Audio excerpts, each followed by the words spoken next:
बिस्मिल्लाहिर्रहमानिर्रहीम। अस्सलाम वालेकुम स्टूडेंट्स। आपको आज के इस वीडियो सेशन में खुशामदीद। स्टूडेंट्स, आज हम इंग्लिश पार्ट 1 का जो क्लासिकल ड्रामा का पेपर है उसका एक इम्पॉर्टेंट आथर डिस्कस करेंगे। आथर का नाम ऑस्कर वाइल्ड है। ये मशहूर ज़माना शॉर्ट स्टोरी राइटर गुजरे हैं विक्टोरियन एज के, मलका विक्टोरिया के ज़माने के। उन्होंने अपने दौर में ये कॉमेडी प्रोड्यूस की थी, बहुत ज़बरदस्त कॉमेडी थी, जिसके अंदर राइटर ने उस दौर की जो एरिस्टोक्रेटिक क्लास है उसको निशाना तनकीद भी बनाया था। उस कॉमेडी का नाम है the importance of being earnest, यानी the title of the play is also very significant. ये आगे चल के मैं इसको थोड़ा सा और भी एक्सप्लेन करूँगा। स्टूडेंट्स, इस वीडियो में मैं आपको बताता चलूँ कि मैंने आपके लिए जो इसके मोस्ट इम्पॉर्टेंट क्वेश्चन है, यानी एक मोस्ट इम्पॉर्टेंट क्वेश्चन जिसमें कि इसका कॉमेडी वाला पोर्शन भी कवर हो जाता है और इसका स्टाइल वाला पोर्शन भी कवर हो जाता है।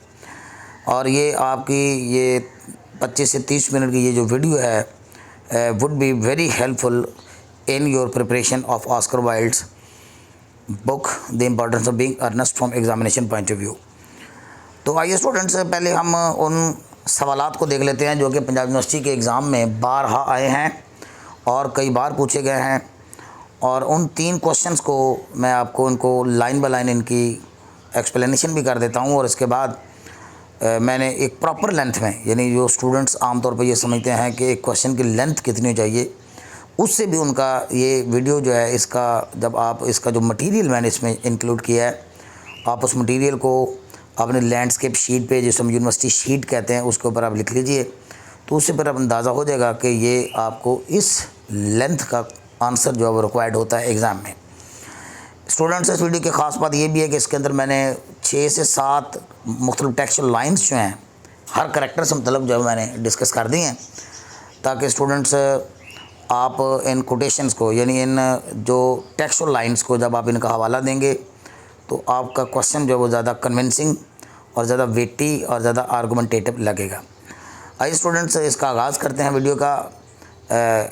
बेहतर विजिबिलिटी के लिए आप मोबाइल को रोटेशन के ऑप्शन पर लगा लीजिए। स्टूडेंट्स, इसके जो मोस्ट इम्पॉर्टेंट क्वेश्चन है वो आपके सामने मैं ये 3 अभी आपके साथ मैं डिस्कस करूँगा, 3 मोस्ट इम्पॉर्टेंट के क्वेश्चंस, फिर इसका आंसर देखते हैं।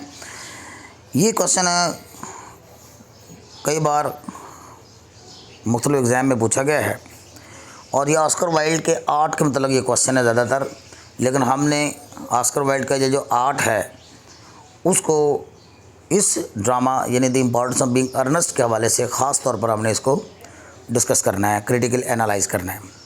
मैं सवाल के स्टेटमेंट पढ़ता हूँ। It is said that Oscar Wilde's plays, कहा जाता है कि ऑस्कर वाइल्ड के जो प्लेज होते हैं आर अपरेंटली लाइट हार्टेड, कि ज़ाहिरी तौर पे देखने में तो लाइट हार्टेड लगते हैं, हल्के फुल्के लगते हैं, लाइट हार्टेड रखते हैं। उनके अंदर कोई एग्रेसिव किस्म के सीन नहीं होते, उसके अंदर कोई तशद्दुद वाले सीन नहीं होते, बिल्कुल लाइट हार्टेड, मतलब उसके जो मनाज़र होते हैं लाइट हार्टेड, उसके डायलॉग होते हैं, लाइट हार्टेड सिचुएशन होती है।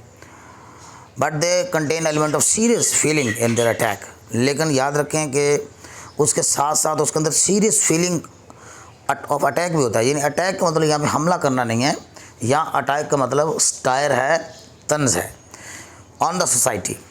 और कहता है कि साथ ही साथ वो सोसाइटी के ऊपर भी अटैक कर जाता है ऑस्कर वाइल्ड। यानी ऑस्कर वाइल्ड की जो कॉमेडी है, जो लाइट हार्टेड प्लेज हैं, उनके साथ स्टायर भी साथ साथ मूव करती है। यानी हम ये कह सकते हैं कि satire and comedy run parallel to each other in Oscar Wilde's comedies. अब किस माशरे पे ये तंज है? हुज कोड इज़ इंटॉलरेंट, जिन्होंने अपना ज़ाब्ता बनाया हुआ है कि वो अदम बर्दाश्त रखते हैं। यहाँ पे भी कुछ ऐसा ही है, अदम बर्दाश्त का एक पहलू है, लेकिन ये अदम बर्दाश्त का जो पहलू है वो लाइट हार्टेड मैनर में बयान किया गया है। मैं आपको बताता चलूँ कि इस प्ले में चूँकि अर्नेस्ट नाम के 2 करैक्टर हैं, फेक नाम रखे हुए हैं, 2 मेल हैं, एक अल्जर्नन है और दूसरा जो है वो जैक बॉर्थिंग है। उन दोनों ने नाम अर्नेस्ट रखा हुआ है इसलिए कि उनकी जो बिलव्ड्स हैं, यानी जिन लड़कियों को वो पसंद करते हैं या जिन लड़कियों को उन्होंने ट्रैप किया हुआ है या जिन लड़कियों से वो शादी करना चाहते हैं, उनको अर्नेस्ट नाम बहुत पसंद है। और इस हवाले से वो ज़रा बराबर भी फ्लेक्सिबिलिटी, लचक नहीं दे रही कि वो कोई और नाम रख लें। इससे हम देखते हैं कि कहानी के जो 2 प्लॉट्स हैं इस ड्रामा के, उन दोनों प्लॉट्स के अंदर इसी वजह से ही ज़्यादा कॉमेडी प्रोड्यूस होती है। तो अर्नेस्ट एक नाम है जो कि अल्जर्नन ने बाद में और जैक वॉर्थिंग ने पहले जो हमारा इसका जो एक्ट 1 है उसके अंदर जो है नाम रखा हुआ है अपनी अपनी लड़कियों को ट्रैप करने के लिए, अपनी अपनी लड़कियों को शादी की तरफ लाने के लिए। बट हु इज़ इंटॉलरेंट, लेकिन जिनकी वो जो इंटॉलरेंस है यानी ये जो बर्दाश्त है इस हिपोक्रेटिकल सिर्फ़ और सिर्फ मुनाफ़क़त पर मबनी है। तो हम यूँ कह सकते हैं कि ये ड्रामा जो है इसके अंदर लाइट हार्टेड मैनर में राइटर ने उस दौर का जो मुआशरा था यानी एरिस्टोक्रेटिक क्लास का, यानी मार्गरेट विक्टोरिया के ज़माने का, 1860-70-80 की हम बातें कर रहे हैं। क्वीन विक्टोरिया का उस वक्त ज़माना था और ये राइटर क्वीन विक्टोरिया के दौर से बिलोंग करता है। तो उस दौर का जो हिपोक्रेटिकल यानी जो मुनाफिकाना उनका जो पर्दा है वो भी राइटर ने साथ साथ चाक किया है। बहुत खूबसूरत ड्रामा है, बहुत अच्छी कॉमेडी है, एंजॉय करने के काबिल है। स्टूडेंट्स, मैं आपको बताता चलूँ कि हमारे पाकिस्तान में भी ARY चैनल पर एक इसी तरह की लाइट हार्टेड कॉमेडी चलती है जिसका नाम बुलबुले है। आप उस बुलबुले ड्रामा को देखेंगे पाकिस्तान में जो चलता है, जिसमें वो एक मोमो नाम करैक्टर है, एक महमूद साहब हैं, एक नबील है, एक खूबसूरत है, और फिर इसके अलावा कोई 1-2 करैक्टर्स जो है वो हर नई जो एपिसोड आती है उसके अंदर वो शामिल किए जाते हैं और एक सूरत-ए-हाल दी जाती है और एक लाइट हार्टेड सिचुएशन दी जाती है और उस लाइट हार्टेड सिचुएशन में कॉमेडी प्रोड्यूस की जाती है, लेकिन साथ साथ मुआशरे पे अटैक भी होता है। तो बिल्कुल अगर स्टूडेंट्स इसको बेहतर तनाज़ुर में देखना चाहते हैं तो वो मैं आपको बता दूं कि ये इस तरह की कॉमेडी है जिस तरह की हमारे यहाँ ARY चैनल पर चलने वाली बुलबुले नामी हमारे यहाँ एक कॉमेडी जो सीरियल है वो कुछ 7 साल से चल रही है।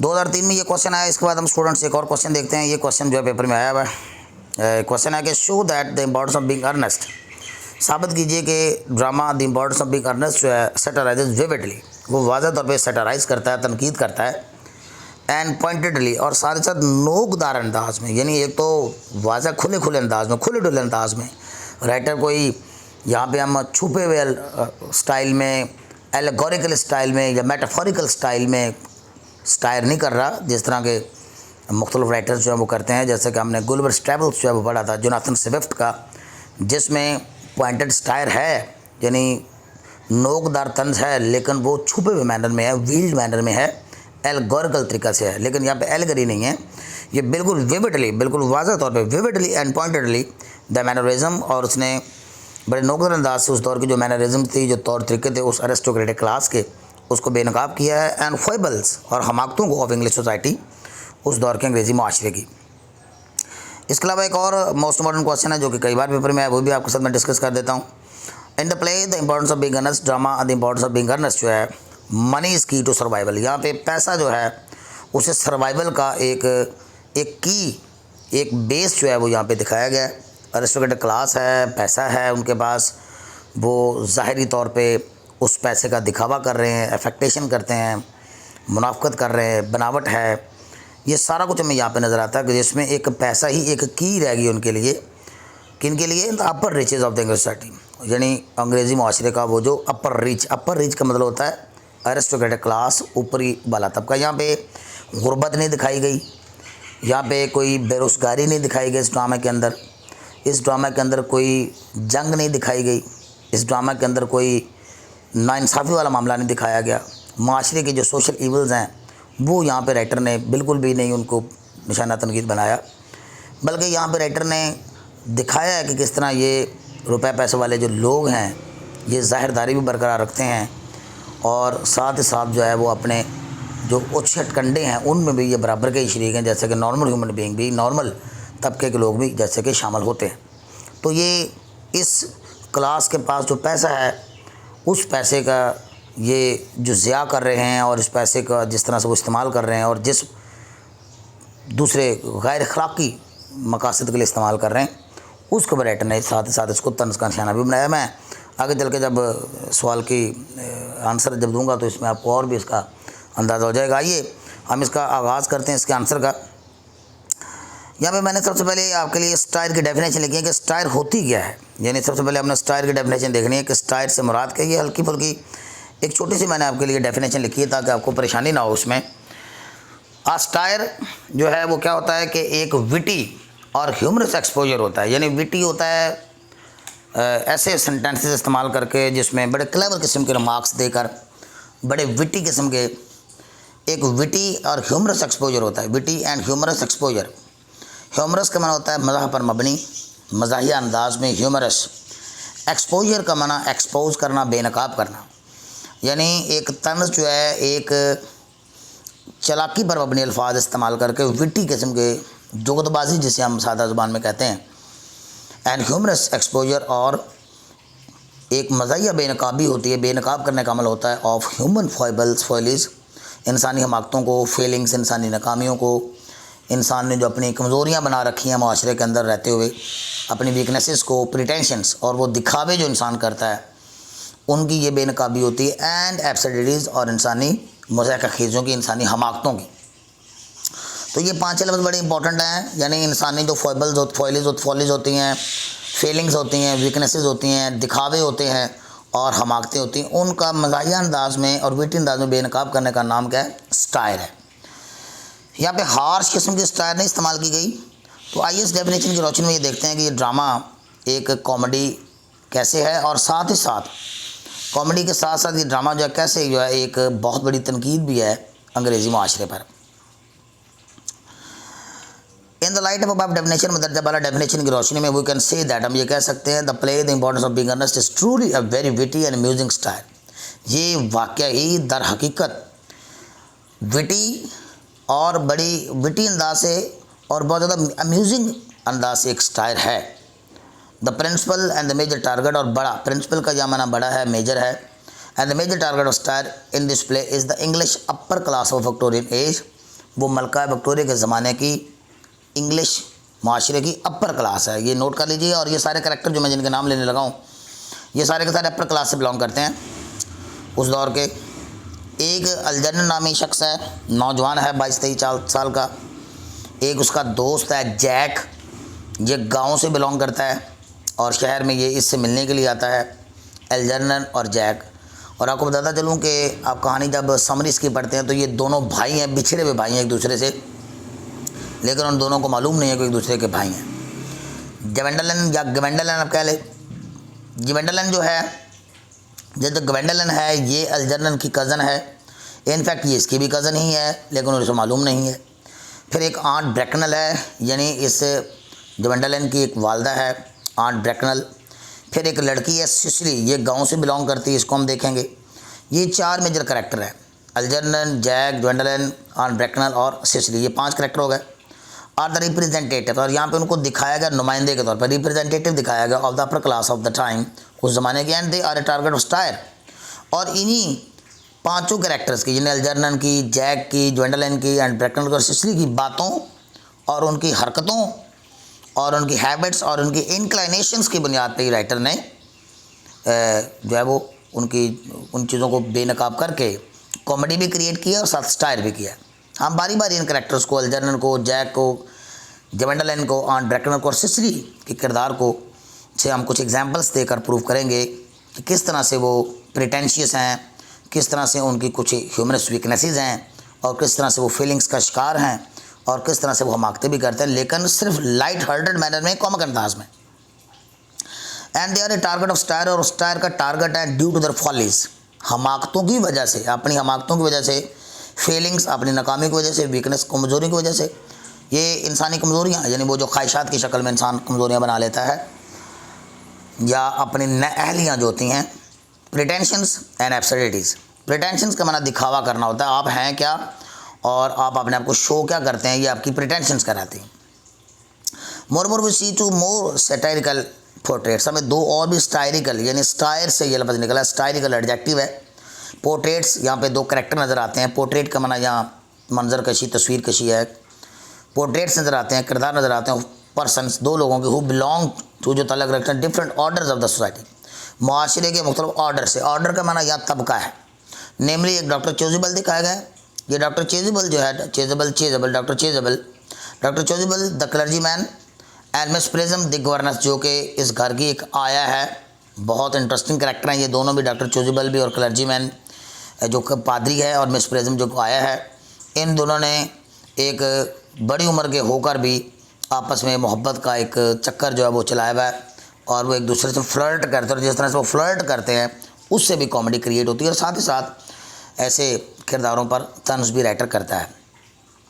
The writer has very wittingly satirise them, और राइटर ने बहुत विटी अंदाज में, बहुत ही दिलचस्प अंदाज में उनको सेटराइज किया है, निशाना तनकीद बनाया है। The whole play is wonderful blend, और ये पूरे का पूरा प्ले एक हैरान कुन अमेज़ा है, ब्लेंड है of comedy and amusing star, comedy के साथ साथ अम्यूजिंग स्टार का भी।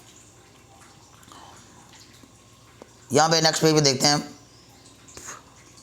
कॉमेडी और स्टार जो है इस ड्रामे में एक दूसरे के साथ साथ चलती हैं। Comedy and satire run parallel to each other, यानी हर स्टांजा में, हर लाइन में, इस पेज का हर डायलॉग में इस ड्रामे के हम देखते हैं कि कॉमेडी के साथ साथ स्टाइल एक दूसरे के साथ साथ चल रही है।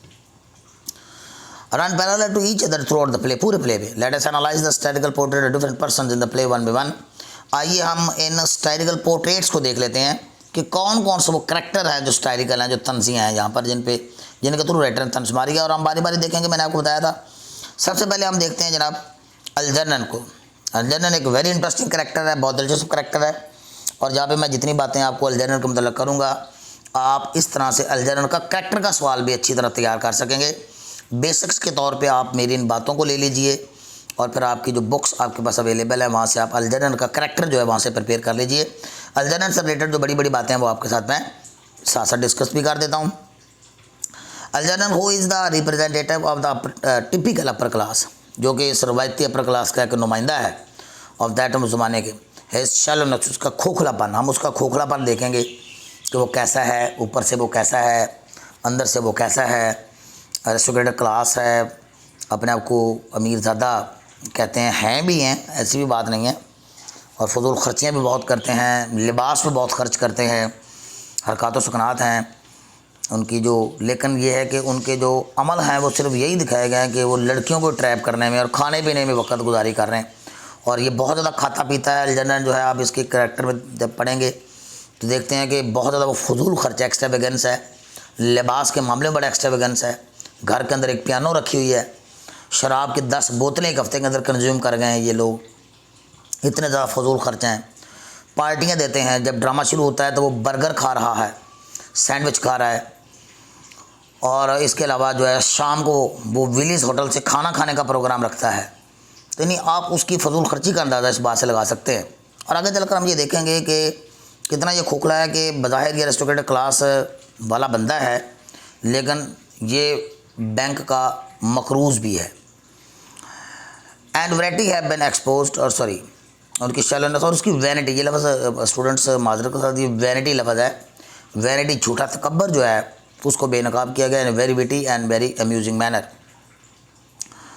More over he is idle, और फिर वो नकम्मा है, जैसे कि मैंने आपको बताया कि वो जो बुलबुले ड्रामा है हमारा ARY चैनल पर चलने वाला, बुलबुले यूनुस मलिक साहब का लिखा हुआ, तहरीर करदा, उसके अंदर जो 2 किरदार नबील और महमूद साहब हैं, वो भी आप देखते हैं कि उनका लिबास ठीक है, उनका सोफ़े घर में लगे हुए हैं, घर का माहौल ठीक है सारा, अपने आप को पता नहीं वो क्या समझते हैं, लेकिन बिल्कुल नकम्मे हैं, काम बिल्कुल नहीं करते, इडल हैं, स्लगिश हैं, काहिल हैं, सुस्त हैं, बेरोज़गार हैं। बिल्कुल ऐसे ही ये भी एक नकम्मा शख्स है, बैचलर कवारा है, विटी है, सेल्फिश है, खुदगर्ज़ा एंड एब्सर्ड है। Hedge leading care free life, और उस बड़ी बेफिक्री वाली ज़िंदगी गुजारा है, जैसा कि महमूद साहब और नबील जो हैं उस ड्रामे में हमारे यहाँ जो कॉमेडी ऑफ मैनर के तौर पे मैं आपको बारहा बता रहा हूँ, उसके अंदर जिस तरह से उन्होंने केयर फ्री लाइफ जो है वो गुजारी है in the fashionable part of London, London के फैशनेबल इलाके में। ही थ्रोज एक्सपेंसिव पार्टीज़, यहाँ थ्रोज एक्सपेंसिव पार्टी होता है, महंगी महंगी पार्टियाँ देता है। दो ही एडमिट्स, अगर जब वो खुद तस्लीम भी करता है that is short of money, कि उसके पास पैसे नहीं हैं। यानी एक तरफ तो पैसों की शॉर्टेज हो रही है, और दूसरी तरफ जो है वो महंगी महंगी पार्टियाँ जब वो की जा रही हैं अपनी ज़ाहिरदारी, अपने अपीयरेंस को बरकरार रखने के लिए। In fact is in state of indebtedness, बल्कि हमें यह कहना चाहिए कि वो इंडेप्टेडनेस की यानी मकरूज़ी, यानी मकरूज़ की हालत में है। वो एक मकरूज़ी शक्ल में, यानी उसके ऊपर कर्जा चढ़ा हुआ है, इंडेप्टेडनेस की स्टेट में है। एज आंट ब्रैकनर पॉइंट्स, जैसा कि उसकी खाला, उसकी जो आंटी है वो उसको कहती है, उसके ऊपर तंजन जुमला बोलती है कि उसके पास है नहीं। देखो ना, लिखा हुआ उसने, आंटी कहती है उसे गुफ्तगू के दौरान कि ही यानी अलजर्नन हैज़ नथिंग, अलजर्नन के पास कुछ नहीं है, but his debts to depend upon, यानी उसके पास कर्ज़ों के ऊपर इन्हिसार करने के अलावा कुछ नहीं है। कितनी बड़ी स्टाइल है कि कर्ज़ों के ऊपर ये अलजर्नन जो है वो डिपेंड करता है और उसके पास कुछ भी नहीं है। लेकिन आप उसका शराब पीना देखें, उसका सैंडविच खाना देखें, घर में एक पियानो रखी हुई है जो कि फजूल खर्ची के ज़मरे में आएगी, और फिर जनाब आप देखते हैं कि विलीज होटल से खाने की बातें करता है। तो ये यानी आप देखें कि एक तरफ तो वो मकरूज़ है, तो ये जो आर्ट ने बड़ा एक टॉन्टिंगली उसे ये जुमला उसके ऊपर कसा है। तो यूँ इस करैक्टर के ऊपर स्टायर है और इसके ज़रिए उस दौर के जितने भी इस तरह के जो एरिस्टोक्रेटिक क्लास के जो यंगस्टर्स थे जो कि इस तरह की हरकतों में इन्वॉल्व थे, ये सारे के सारे बेसिकली उन पे स्टायर है। Algernon is the member of the aristocratic class. Algernon जो एरिस्टोक्रेटिक क्लास का एक नुमाइंदा मेंबर है, which is good for nothing, जो कि देखा जाए तो उनका कोई कंस्ट्रक्टिव रोल नहीं है, कोई तमीरी किरदार नहीं है मुल्की तरक्की में, मुल्की माशरे की तरक्की में, but highly boast of their artistic qualities. लेकिन अपने आर्टिस्टिक क्वालिटीज़ पे बहुत ज़्यादा शोखियाँ मारते हैं। जैसे कि इसने भी घर में पियानो रखी हुई है, पियानो इसे बजानी नहीं आती है, और घर का जो मुलाजम लेन है जो कि एक इंटरेस्टिंग करैक्टर है, उससे ये पियानो गलत बजाने पर बजाय इसके कि अपने इस फेलिंग को, अपनी इस नाकामी को, अपनी इस खामी को वो तस्लीम करे, वो शोखियाँ मारता है और गलत बात करता है कि मैं तो पियानो बजाता हूँ एक्यूरेटली, अगरचे नहीं बनाता, लेकिन मैं बड़े जज्बात डाल के इसके अंदर इसको बजाता हूँ। और ये सारे का सारा उसका पैराडॉक्सिकल स्टेटमेंट है, सिर्फ अपनी इज्जत बजाने के लिए वो इस तरह की बातें कर रहा है। बजानी उसे पियानो बिल्कुल नहीं आती। At the very start of the play के बहुत शुरुआती हिस्से में वो see that he can not play at piano, कोई पियानो नहीं बजा सकता विद एक्यूरेसी, दुरुस्त अंदाज में, बट ही फॉल्सली क्लेम्स, लेकिन वो झूठ मूठ का दावा करता है that he plays it with wonderful expression and strong sentiments. Accurately तो बजाता नहीं, लेकिन कहता है, लेकिन दावे क्या करता है कि वो ज़रा एक्सप्रेशन से, एक हैरानकुन एक्सप्रेशन के साथ जो है वो उसको बजाता है, और इसके पीछे मेरे स्ट्रॉन्ग सेंटिमेंट्स छुपे होते हैं। हालांकि स्ट्रॉन्ग सेंटिमेंट्स हों तो फिर आपकी कारकर्दगी भी बहुत अच्छी होनी चाहिए, लेकिन ऐसा बिल्कुल भी नहीं है। उसकी पियानो बजाने पे कारकर्दगी ज़ीरो है, लेकिन इस ज़ीरो कारकर्दगी को तस्लीम नहीं करता, बल्कि उल्टा उसके ऊपर शोखियाँ मारता है।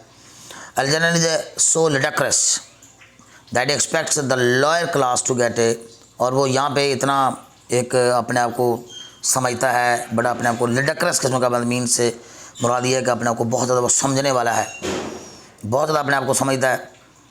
और ही एक्सपेक्ट्स द लोअर क्लास, और वो ये भी है कि छोटे तबके को तवक्को करता है to set a good example of moral responsibility, अखलाकी ज़िम्मेदारी की एक अच्छी मिसाल कायम करें।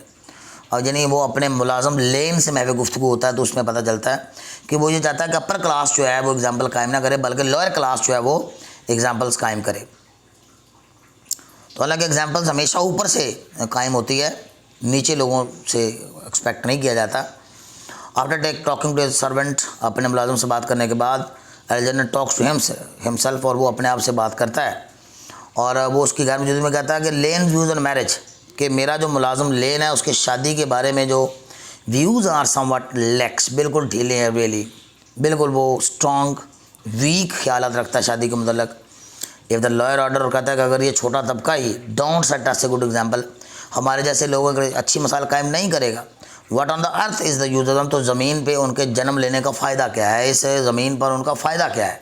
आप नोट कीजिए कि ख़ुद अपनी ज़ात में ये ऐसा है कि इसका कोई फ़ायदा नहीं है, लेकिन उससे ये तवक्को कर रहा है और मुलाजिम को डांट रहा है।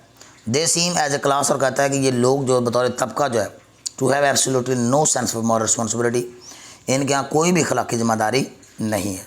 तो इस तरह की जो बातें हैं ये पैराडॉक्सिकल किस्म के स्टेटमेंट्स हैं, जिससे कॉमेडी पैदा होती है। बहुत ज़बरदस्त प्ले है। फिर इसके अलावा जी moreover Algernon is fashionable man, fashionable आदमी है, and is always overdressed, और ओवर ड्रेसिंग ही होती है, यानी एक्सेसिव किस्म का लिबास जो है वो मतलब ज़्यादा, यानी जितने भी रिक्वायरमेंट्स हैं, जो बेसिक नीड्स हैं बॉडी को, उनको इसके अलावा भी उसने ड्रेसिंग जो है वो कोट शोट हैट शर्ट, हाथ में एक स्टिक, सारे इस तरह के जो फैशनेबल क्लास है वो सारे के सारे उसने लवाजमात कियों में हैं। इन दिस वे, इस तरह से अलजर्नन जो है रिप्रेजेंट्स दोज यंग मैन, वो नौजवानों को रिप्रेजेंट करता है of the English society of the time, उस ज़माने की, who attach too much importance to their clothes, जो कि अपने कपड़ों को, अपने ज़ाहिरदारी को, अपने पेरेंट्स को बहुत ज़्यादा अहमियत देते हैं। ऑन ब्रैकनल जो है उसके ऊपर एक तबसरा करते, बड़ा इंपॉर्टेंट जुमला है। ऑन ब्रैकेट लिखा कि अलजरन इज़ नथिंग, कि अलजरन है कुछ भी नहीं, बट लुक्स एवरीथिंग, लेकिन वो सब कुछ नज़र आता है। मुराद है कि उसने ड्रेसिंग अपनी की हुई है, पियानो घर में रखी हुई है, बोल चाल उसकी ठाट बाट वाली है, ज़िंदगी वो शानदार गुजार रहा है कुछ भी नहीं लेकिन है सब कुछ। ऑस्कर वाइल्ड का फिर अपना एक अंदाज है कॉमेडी प्रोड्यूस करने का, आप उसके स्टेटमेंट नोट कीजिए कि Algernon is nothing but looks everything, कि है ये कुछ भी नहीं लेकिन दिखता सब कुछ है। इस तरह हम स्टूडेंट्स अब ऑस्कर वाइल्ड की मजीद बात देखते हैं। Here Oscar Wilde has tried to point out, उसने पॉइंट आउट करने की कोशिश की है the aristocratic class of that age, कि उस ज़माने की जो अरिस्टोक्रेटिक क्लास थी, try to keep up parents के सिर्फ ज़ायदारी बरकरार रखने की कोशिश करती थी। Moreover Algernon is so cheap, और ये इतना घटिया है अलजरन, चीप है, that ridicules not only himself, कि ना सिर्फ वो अपना मजाक उड़ाता है, यहाँ पे ही लगा लीजिएगा कि ही रिडिकुल्स, वो ना सिर्फ मजाक उड़ाता है अपना बल्कि अपने तबके का भी। यानी यहाँ पे बेशर्मी की एक इंतहा है कि आपका कोई आपको पॉइंट आउट करता है आपकी मिस्टेक, तो बजाय इसके कि आप उस मिस्टेक को, अपनी उस खामी को आप एक्सेप्ट करें, उल्टा आप जो है अपने आप को उस क्लास में शामिल करके आप अपनी बेइज्जती करना शुरू कर दें। तो ये भी इसके अंदर एक चीज़ मौजूद है, ये चीप हरकतें करता है इस लिहाज से।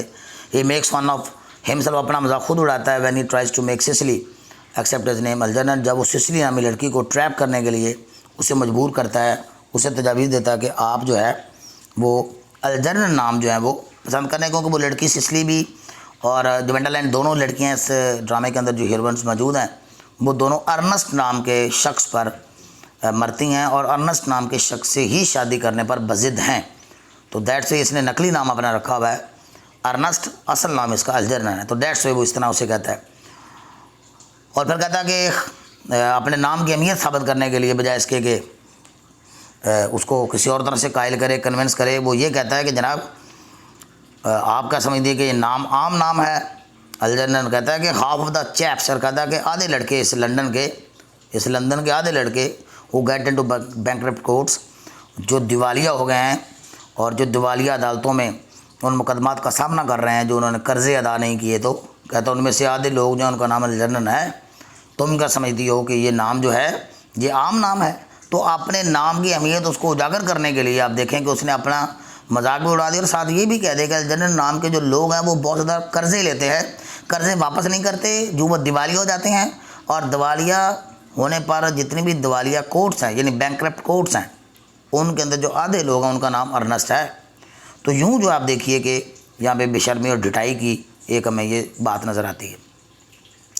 इसके बाद हम देखते हैं कि now we take some illustrations. आइए हम कुछ एग्जांपल्स देखते हैं from the character of Jack Worthing. Jack Worthing जो ये भी एक दूसरा इंपॉर्टेंट कैरेक्टर है, ये भी ऐसा ही है, इसके अंदर भी बहुत ज़्यादा खामियां हैं, फीलिंग्स हैं, फाइबल्स हैं, फॉलीज हैं, और ये भी फ्लर्टेशियस है, फ्लर्ट करने के लिए गाँव से शहर में आता है। हु इज़ स्टाइरिकल फिगर, जो कि एक स्टाइरिकल फिगर है। He is leading double life, वो भी डबल लाइफ गुजारा है। गाँव में उसने अपना नाम जो है वो उसका रियल नेम जैक वॉर्थिंग है। In the village he is called Jack Worthing, और जब वो शहर में याशी करने के लिए आता है, मौज मस्ती करने के लिए आता है, तो उसने अपना नाम यहाँ पे अर्नेस्ट शो करवाया हुआ है। Whereas in the city is called Earnest. To avoid the dull routine of the country life, और देहाती ज़िंदगी, ये कंट्री लाइफ कौन, देहाती ज़िंदगी है, देहाती ज़िंदगी की डल रूटीन से बचने के लिए ही ऑफन विजिट्स लंदन, अक्सर लंदन को विजिट करता है under the fake name of Ernest, एक नकली जाली नाम रखकर Ernest. For seeking pleasure and also to flirt with Gwendolen, वहाँ पे प्लेयर लेने के लिए और ग्वेंडोलाइन नामी लड़की से फ्लर्ट करने के लिए, क्योंकि ये लड़की जो है ये अर्नेस्ट नामी शख्स पे नाम के साथ जो वो मुंसलिक है और ऐसे शख्स से शादी करना चाहती है जिसका नाम अर्नेस्ट है, लिहाजा उसने अपना नाम ही बदला हुआ है इस लिहाज से। अब अंदाज़ा करने कि एक लड़की को ट्रैप करने के लिए उसने अपने नाम तक को चेंज किया हुआ है। और यहाँ पे हिज डबल, और इसका जो डबल रोल है, यहाँ पे रोल स्टूडेंट आना चाहिए लफ्ज़, हिज डबल रोल, यहाँ पर उसका जो डबल रोल है is stair on the feudal class, वो उस दौर की जो फ्यूडल क्लास थी यानी जिसको हम जागीरदार तबका कहते हैं, उसके ऊपर ये एक तंज है और विक्टोरियन एज की। मोर ओवर अलावा से हम देखते हैं कि Jack Worthing resorts to frequent lies, वो अक्सर कसरत से झूठ बोलता है, झूठों का सहारा लेता है। This is very important student के लड़की को ट्रैप करने के लिए, उसे अपने क्लोज करने के लिए किस तरह से वो झूठ बोल रहा है। And falsehood, Jack makes funny remarks, और जैक जो है फनी रिमार्क्स देता है, और जब वो अपने दोस्त और इन हकीकत यानी इन रियलिटी अगर हम देखें तो अपने भाई, बिछड़े हुए भाई अर्जुन से बातें कर रहा होता है, तो ये ऐसा आप देखें कि ये भी चीप है कि कहता है कि सच एक ऐसी चीज़ नहीं है जो इस तरह की नाइस किस्म की लड़कियां और स्वीट किस्म की लड़कियां और महज़ब किस्म की लड़कियां उनके सामने बोला जाए। हालांकि तो सच ही बोलना चाहिए, झूठ इंसान को नहीं बोलना चाहिए, लेकिन ये झूठ का सहारा लेता है और बजाय इसके कि वो झूठ पे अपने आप को रोके या अपनी मजम्मत करे, वो उल्टा सच्चाई के बारे में कहता है कि सच्ची बात ऐसे आम तौर पे नहीं करते रहना चाहिए।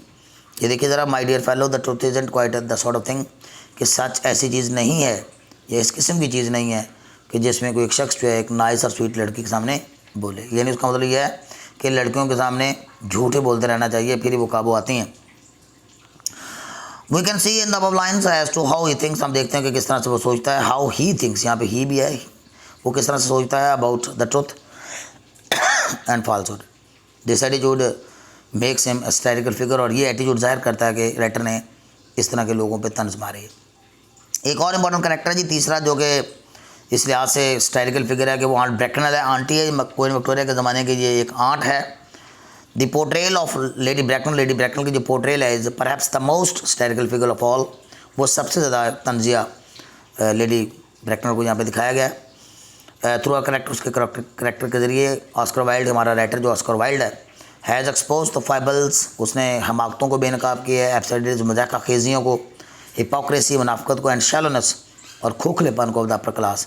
She is very paradoxical in are speech, वो अपनी गुफ्तगू में बहुत ज़्यादा पैराडॉक्सिकल है, वो यानी उसकी बातों में, उसके अमल में तजाद है, गुफ्तगू में बहुत ज़्यादा तजाद है, एंड बिहेवियर, अपने बिहेवियर में बड़ी महज़ब बनी फिरती है, लेकिन असल में बात तहजीबी वाली बातें भी बहुत कर जाती है।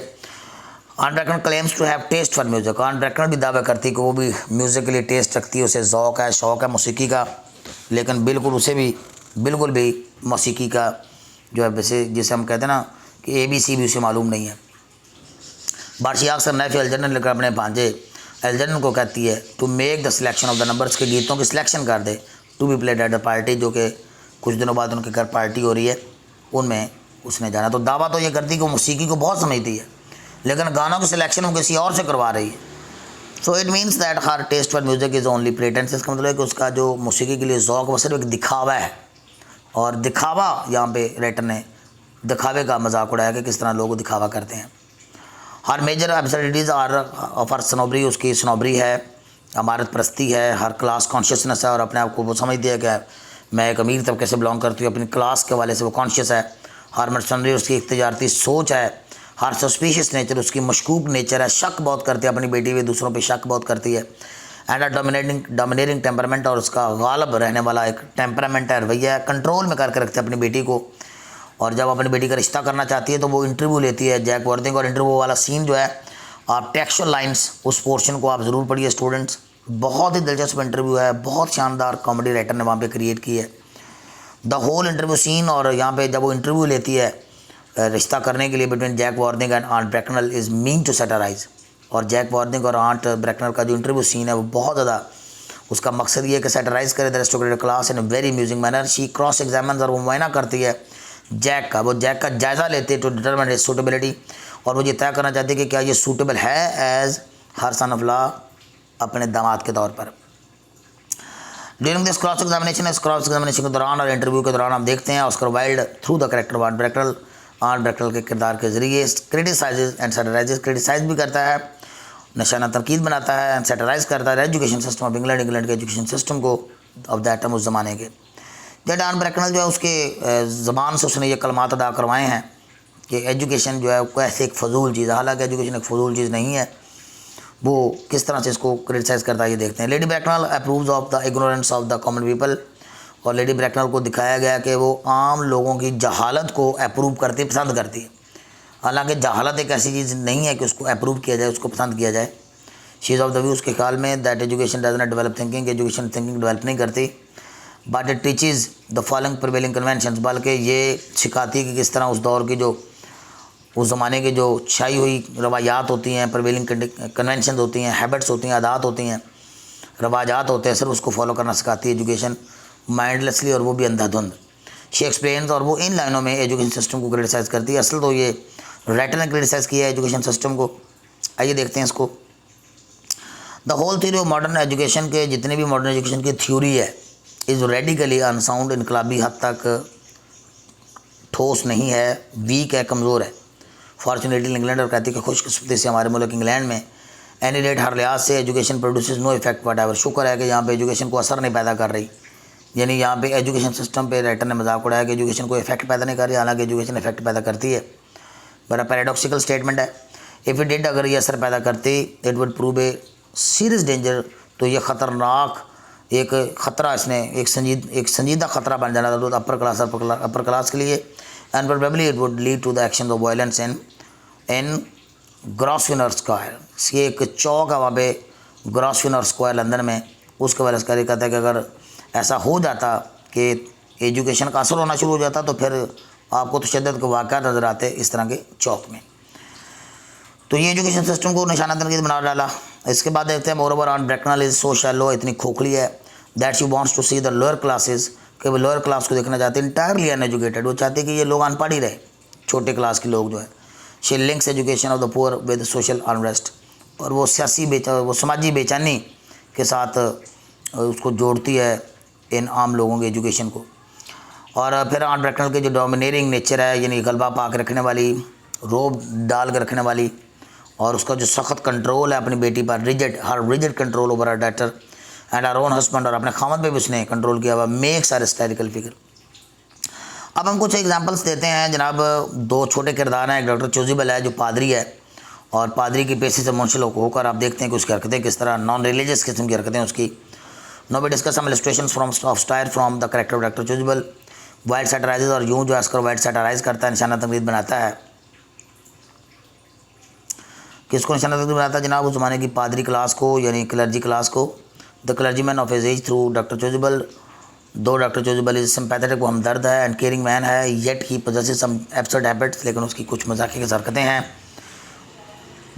इस उम्र में भी देखें वो चर्च में नहीं नज़र आता, बल्कि चर्च के अपने कुछ थोड़े बहुत वहाँ पे फ़राइज़ अंजाम देने के बाद मिस प्रिज्म नामी एक गवर्नेंस है जो कि सिसिली की गवर्नेंस है, आया है, उसकी ट्यूटर है, उसके पीछे लगा हुआ है, उसको फ्लर्ट करने आ जाता है। Firstly he is not a scholarly clergyman. पहली बात तो ये कि पादरी है लेकिन इल्म उसके पास है नहीं, स्कॉलरली पादरी नहीं है, आलमाना जहत वाला नहीं है। सिसिली, और उसकी जो सिसिली है वहाँ पे करेक्टर जो गाँव में, वो बड़ी विटिंगली और बड़ा पैराडॉक्सिकली उसके इल्म फजल का मजाक उड़ाती है। तो सिसिली भी क्या, बल्कि यहाँ पे जितने भी करेक्टर हैं सारे के सारे मजाक उड़ाने वाले एक दूसरे का। तो ये देखें बड़ा पैराडॉक्सिकल स्टेटमेंट दे के, बड़ा मजाक खेज ये जुमला है। इसमें उसने डॉक्टर चोजिबल का कुछ यूँ मजाक उड़ाया। क्या कहा है कि Doctor Chasuble is the most learned man. तारफ़ कराती है कि ये इस इलाके का सबसे ज़्यादा आलम आदमी है। He has never written a single book, इसने कभी कोई एक किताब नहीं लिखी। आप नोट करेंगे कितना पैराडॉक्सिकल स्टेटमेंट है कि एक तरफ कह रही है कि मोस्ट लर्नर्ड मैन है, सबसे ज़्यादा पढ़ा लिखा आदमी, किताब एक भी नहीं लिखी, और कहती है इससे आप अंदाज़ा कर लीजिए कि ये बंदा कितना कुछ जानता है, इसके पास कितना कोई इल्म होगा।